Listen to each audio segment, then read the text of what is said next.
Welcome to the Dangerous Man Podcast, where we talk about how to become a better man, take responsibility for our mission, create value for others, and the many failures and lessons we've learned along the way. Stay dangerous.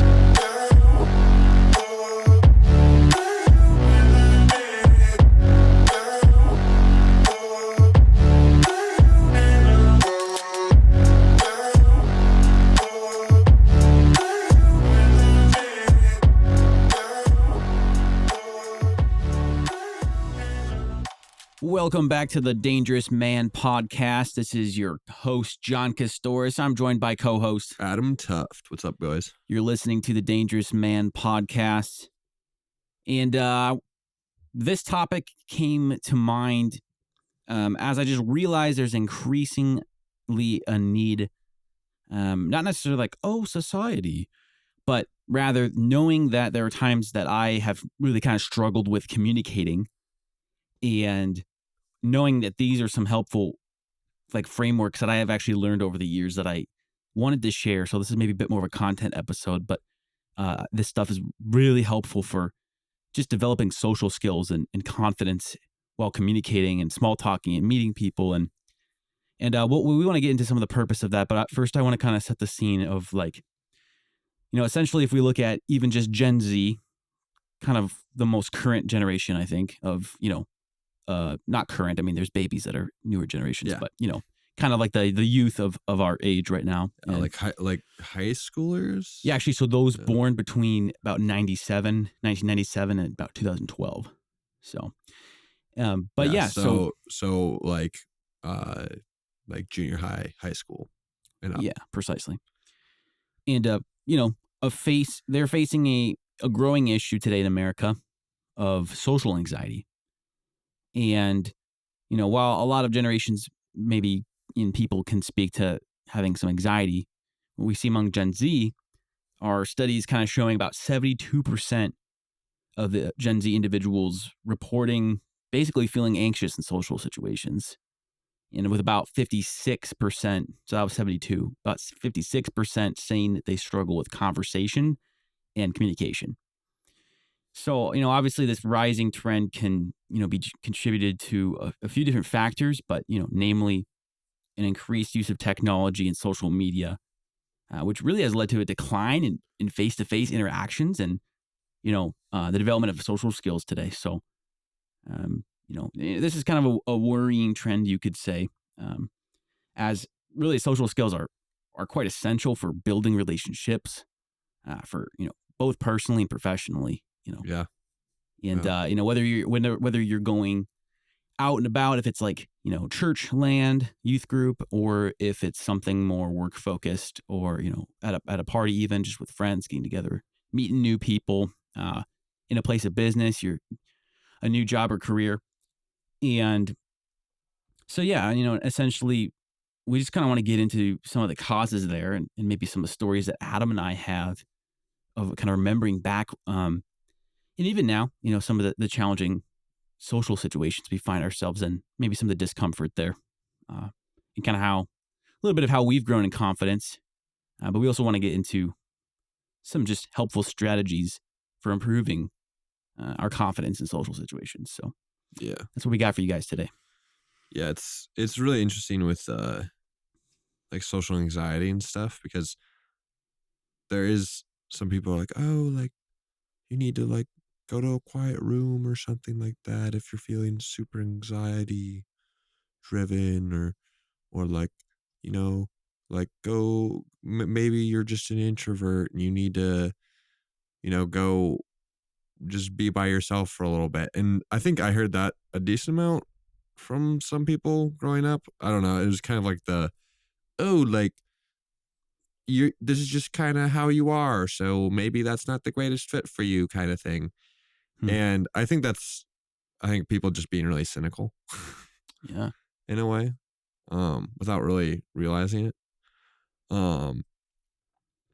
Because I really think the way to have less social anxiety is by being more social. You gotta kind of run it. You have to run at the problem. And the harder you run at it, the easier it will get. like, I mean, like anything, if you don't do it, you don't develop actual practical skills and know-how. Yeah. It's going to be challenging, Yeah. okay, take my favorite example for this type of a situation. Take take like LeBron James in the NBA versus, some you who just started playing basketball, or, if you remember as a kid, it's like, oh Mhm. yeah, duh, you're not as good as LeBron James. Yeah. You know why? Because he's played more. Yeah. It's literally as simple as that, and not to over dramatize it, but Yeah. we don't LeBron necessarily James has played a lot more. just a couple of days, really. Just a hot minute. Oh yeah, dude. Without over dramatizing it, it's we kind of forget that in some everyday normal things that we do, like talking to people and relationships and Yeah. interacting with others, that it is similar, that it's a skill, that's something you need to practice and acquire. Oftentimes we've acquired these know-hows by being around people that had these types of social skills and strong confidence, and we were able to kind of let that rub off on us and Mhm. learn passively by watching. But it, you know, if you have a absent, either physically or emotionally, parent or parents, whether it's a mother or father or siblings, and they weren't super present to you as a kid, getting into some maybe that more, psychological development and whatnot. If you grew up in Gen Z where you were an iPad baby, potentially, Mhm. maybe iPads came out a bit later, but iPad babies today maybe is what I'm getting at later. When did iPads come out? Well, the iPhone came out in about 2005 or 2008, I think. I think So, it's like 2007, 2008. yeah, yep. So, I want to say 2007, but yeah, that sounds accurate. So, yeah, so about iPad was a few years after that. Um, so yeah, but anyways, if you were essentially what I'm saying is if you were just given a lot of technology to kind of babysit you and you didn't necessarily have a whole lot of, that type of relational, present, like some families, my family, for instance, your family, Adam, a lot of strong relationships, a lot of yeah. closeness in the siblings and parents, a lot of good formation. I love the Lord formation because it really is it. Every aspect of us is being formed and grown and building character and developing as a person. Mhm. But if you didn't have that type of a role model or a parent that would, maybe they didn't even Mhm. have those skills growing up, and how Yeah. are you supposed to pass that on to your kids if you don't? And so Yeah. that's kind of what we're getting at here is like, Mhm. it isn't really necessarily your fault, and maybe you just weren't pushed to be in certain situations as a kid, um, and you were able to kind of just lay low, whatever it was. But Mhm. sometimes it's often the initiative of the superiors, parents and mentors in our lives, Yeah. or lack of. Yeah, and I think it also kind of helped that our parents didn't like just push us in front of screens to be like, "Oh, I want to do my own thing. Just watch this on this iPad here." Right. Yeah. I think my parents are very, I think, anti screens for the most part. I didn't even get a cell phone until my senior year in high school. So Yeah. And so, I mean, that's actually kind of. I mean, I bet some of our listeners are like, "What the," yeah, you know. I think it's I think Like we there's said earlier episodes, Adam and I, to an extent, we're a little maybe more sheltered than maybe the average person yeah in today's, yeah our age group these days. yeah for sure. I think like me not having a cell phone until senior year of high school was kind of like a double-edged sword in a way because like one I wasn't like glued to my phone, so when I like was in person talking to people, I was Yeah. in person talking to people, but also because I had a phone, didn't have a phone, I couldn't necessarily communicate with people how everyone else was communicating, so I Yeah. couldn't like have more opportunities to talk to people face to face. So Mm. like in a way it was a double-edged sword because it's like, or did this actually give me more anxiety or less anxiety? But I think it's just because more like based on how many actual like face-to-face interactions I had. Now, obviously, like, in like school and high school, you're talking to people most of the day or having some kind of social interaction most of the day. Um, Yeah. but like a lot of it is also just teachers presenting stuff to you. So to actually be able to like have conversations with your peers just about random stuff in your life. Um, like sometimes you need more time outside of that. And That's a great point, Adam. yeah. Because if you're sitting in school, yeah, I want to hinge on that real quick. If you're sitting in school, like you said, it could be passive. Hmm. Whereas, if you imagine that scenario sitting in school and now be like, okay, go up to somebody new you've never met out in public and introduce yourself Yeah. confidently. Hmm. What what's the reaction you have internally? It's like, oh, all alarms blazing. No, no, no, Yeah. no, no. Or is it like, oh yeah, totally. I've done that a Yeah. million times. It's like, okay, where have you know what I mean? Yeah. Because I mean, in like school, you're kind of just shoved in a class with a bunch of other kids. So it's kind of like, oh, hey, what's your name? The person that's sitting directly next to me for most of the day. Yeah. um. So, less opportunity to really have the kind of immersion you need Mhm. to put these skills to the test, really. Yeah. Is I guess what I'm getting at there. But a question for you, um, Adam, what were some times in your life, if you can recall any, maybe when you weren't quite as developed in your own confidence and specifically in social aspects. Maybe other times you can remember a story where you've had a social anxiety. You know, maybe it's more vague, but if you could kind of set the scene for us, kind of what does that look like for you in your life? Yeah. I think definitely was like a lot in high school. Like I feel like I had a lot of social anxiety more. But I think I also had more anxiety in general. Just kind of a backstory. I actually was on anti-anxiety medication until junior year of high school. So I think that like elevated Wow. it a lot junior, senior year. But I think a lot of it was also like I was a huge procrastinator. So I'd take way too long to do like homework. And then I'd also try to play a lot of video games. So with those two combined, didn't have a whole lot of social time with like my peers. Yeah. Um, in high school, like outside of school. Um, Mm. so that was kind of hard to be able to figure out that whole realm. And I think I remember just because I would just kind of speak my from my brain basically. And I feel like there's like a couple of times where I go on rants, and then at a certain point in the rant, I'd realize no one really gives a shit. And be like, Dang. oh, well, Maybe you lose a little bit of your confidence there yeah, you mid lose you conversation. lose some confidence, then you're like, okay, okay, I'm gonna leave now, bye. um, Yeah. and it's kind of like being socially aware of making it kind of interactive back and forth. Whereas I think I like sometimes I'd rant too much, or I would just like I think it was one or the other. Either I'd like rant too much, or I would like not say much at all. Mm. um, Yeah. What was kind of the reactions what was your experience in those moments and what were you kind of feeling?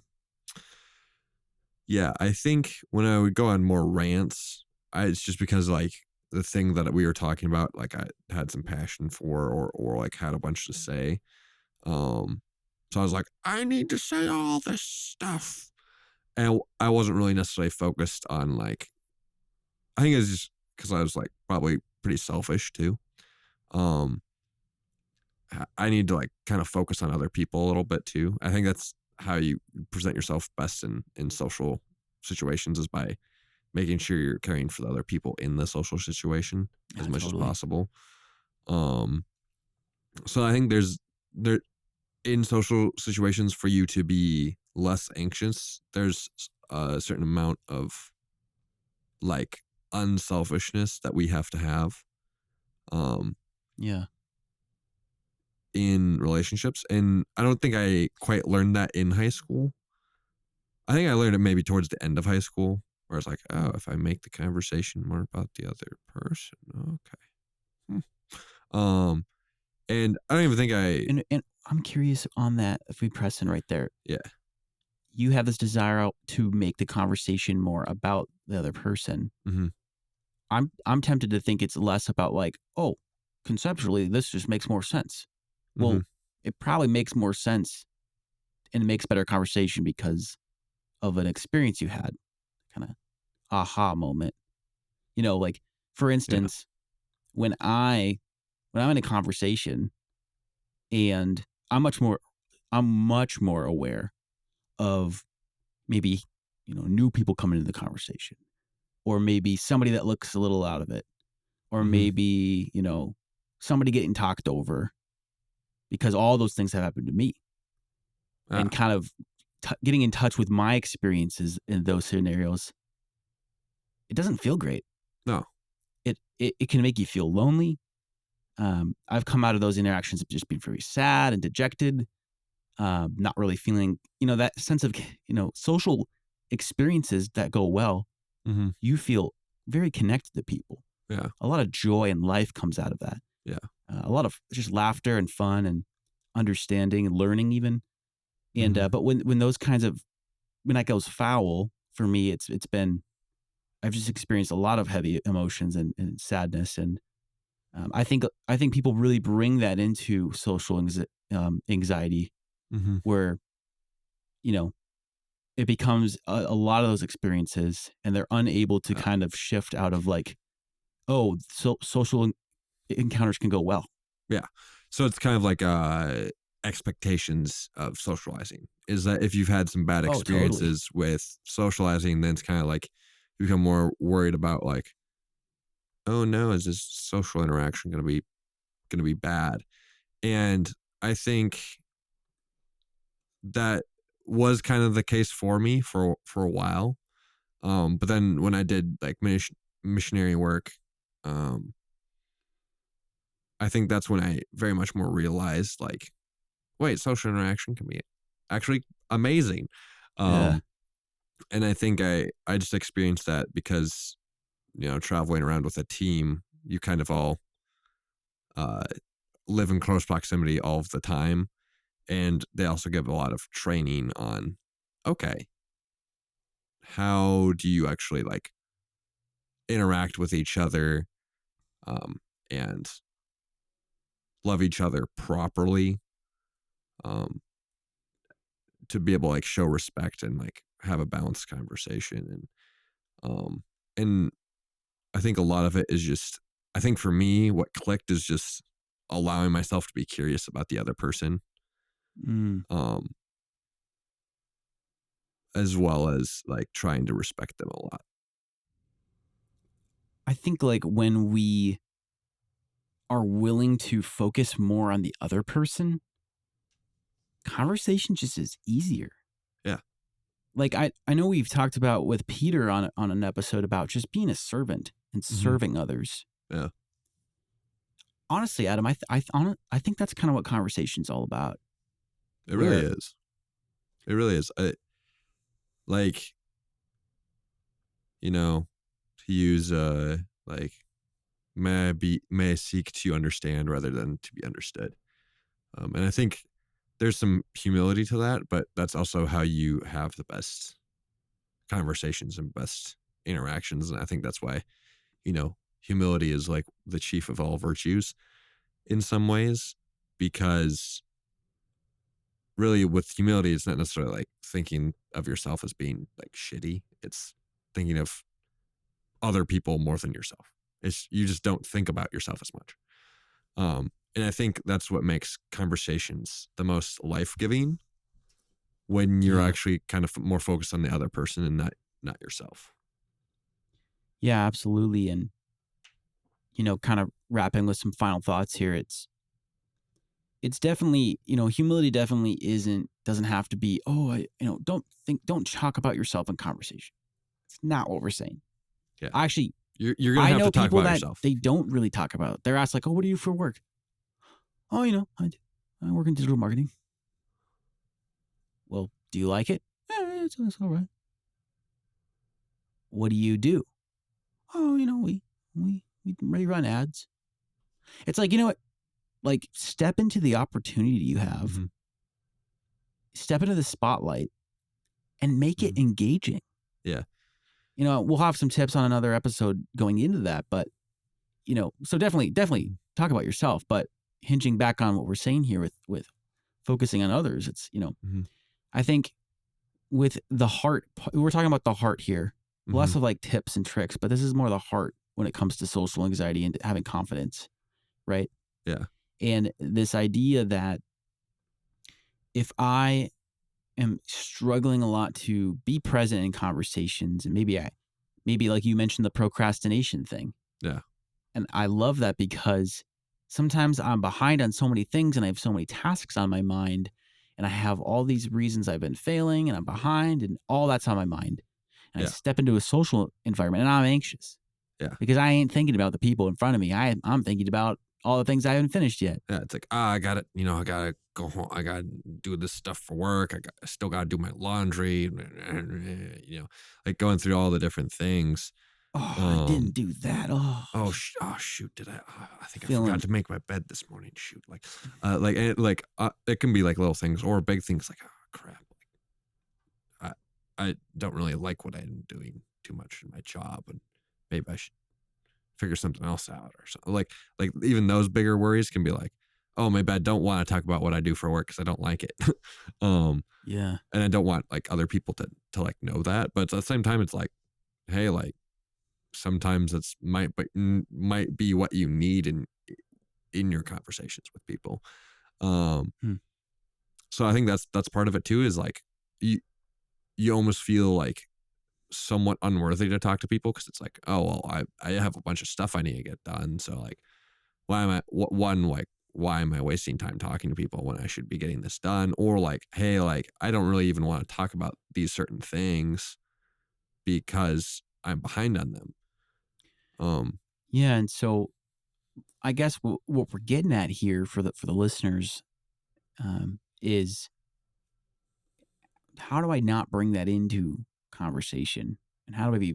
And I would say this: go into a social time and mentally think about those things and put them down. Leave them at the door. Walk into that building for that for that hangout or that party or that work event. Leave those things you didn't finish behind and start a new chapter for like that couple hours or wherever, however long, getting coffee with somebody and focus on that curiosity Adam was saying. I think that's really going to be the game changer for your own mental game and your own heart game here in conversation and having confidence is like, what do I want to know about this person? What, and so asking questions that can really get at things that are like, oh, that's kind of cool. Or, oh, wow, that, trying to understand who this person is. And if you make them, that curiosity towards them on the forefront of your mind as the number one thing, have that curiosity and let that be the framework you have. It'll be great because you won't be thinking about all these internal struggles. You're going to be able to focus on them. And like some of my best conversations are most of the time I'm asking questions and learning about this person and allowing them to open up and share. And naturally it's going to come back to me too. And that's what Adam was saying of, it's going to come back. And, but that's such a powerful way of gaining some confidence back, is really just having a different disposition towards being social. Yeah. People aren't looking at you and like, wow, what a loser. He's thinking about all this stuff and his baggage. It's like, you just start asking and getting into it, and they're quickly just going to be thinking about the conversation. Yeah, and the thing is like you see that stuff way more than they do. And a lot of other people like also have things that they haven't finished or things that they're worrying about too. So it's like you're not the only one. Like sometimes we can think like, oh, like everyone here is better than me and that kind of thing. I think a lot of that is just kind of a lie. Yeah, bring us home, man. That we kind of believe. I think also influenced a lot by social media, just because social media has so many. It's like highlight reels of other people. So through social media, sometimes we get the outlook that everyone else is like doing better than we are. But that's just because you're seeing all their highlights. Yeah. All the good things or something. But you're not actually seeing them at like when they're struggling, or when they're just grinding, or when they're bored, or, when they're tired, So I think that's why it can sometimes seem like, oh no, these people here might be like better than me, or something like that. But really, it's like, no, like they all have their issues. You have yours. Yeah. The whole reason why you're going and being social with people is so you can have more energy, at least for me as an extrovert, have more energy to do those things, but also even to get more information on how to do those things, but also to be able to help other people with their things. So it's both a give and a take in both those ways that help you out. So yeah, that's my 2 cents. Yeah, absolutely. Well, guys, we drop episodes every Monday, Wednesday, Friday. So subscribe to the show so you never miss out. And if you found this episode valuable, we just ask you share it with a friend so that more men, Adam and I, can help more men become dangerous.